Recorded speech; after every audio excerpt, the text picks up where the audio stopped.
Okay, that's a lot better than last week, let me tell you.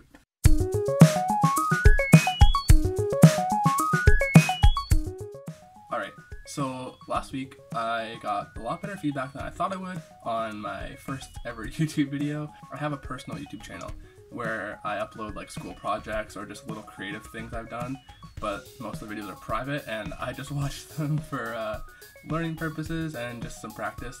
But yeah, that was the first one where I'm like, hey, everyone, come watch this, I guess. But it turned out really well. So I'm back again, exactly 1 week later.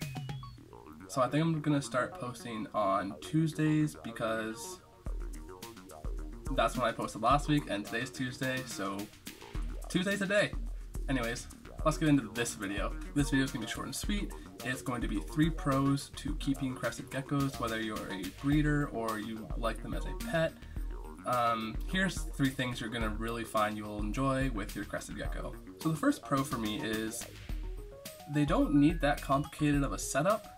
The red light in the background is not for geckos, that's for my snake. But they don't need any special lighting or heat sources as long as your house is in reasonable room temperature to me, between 68 degrees Fahrenheit and 82. I wouldn't go much above 82 for too long. That's more detrimental than good. If your house is really hard to keep cool, however, some things I've seen from other keepers are freezing water bottles and just rotating those, putting them on top of the tank or around the tank just to help give your gecko some AC, I guess. They also don't get that big, so they don't need very large enclosures.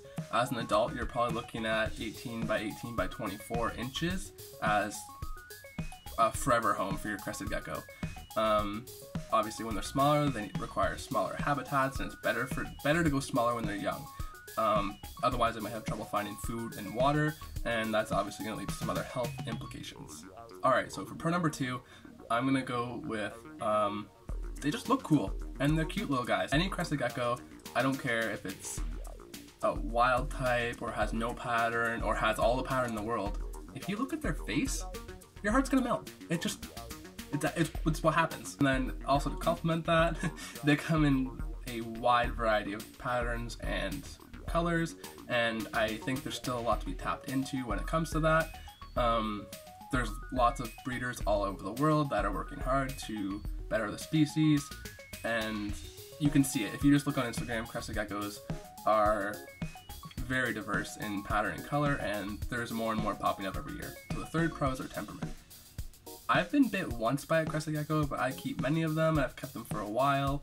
And honestly, the reason I got bit was because I was cleaning an enclosure and a sleepy gecko needed to move, but it didn't want to move, so he just turned around and nipped me. It was more of a shock than anything. I was like, holy crap. I was like, wow, he actually bit me, and that kind of made me jump. But overall, there was no pain involved. He didn't break skin. He didn't even leave a print. It was a juvenile gecko, so I've never been bitten by an adult gecko.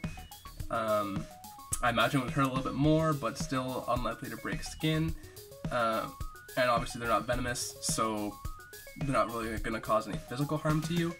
They're also one of the most docile of reptiles.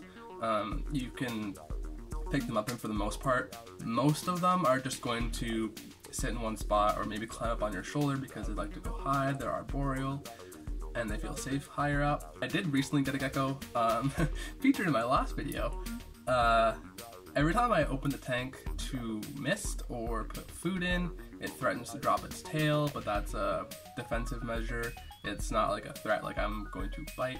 It might bite if I kept pressing it, but I'm more worried about the tail drop. Not that it affects anything, but that gecko in particular has a very gorgeous tail, and I might be heartbroken if I dropped it. So you might get a gecko once in a while, like once in a while. There's not very many that are super skittish and can't be tamed down a little bit. You might get a gecko that doesn't want to be handled, and it's going to be very evident. It's going to go into a fit and just run away from you. But so far as I'm concerned, I did a poll on Instagram too a couple weeks back where I asked, would you consider your crested gecko tame? I gave people a yes or no answer, and over 80% of people said yes, that their gecko is tame, or they would call it tame. So odds are pretty good that you'll have a pretty chill gecko that you can handle fairly consistently. Alright, that's the 3 pros. I have more, but I'm going to save those for a future video for a little more advanced. Like and comment on this video if you want to see a cons. Not gonna lie, it's a hard one, but I thought of a few. And obviously, potentially part 2 to that, depending on the feedback I get. Comment, like, share, subscribe. I would really appreciate it if you could support me. And I'll see you next week.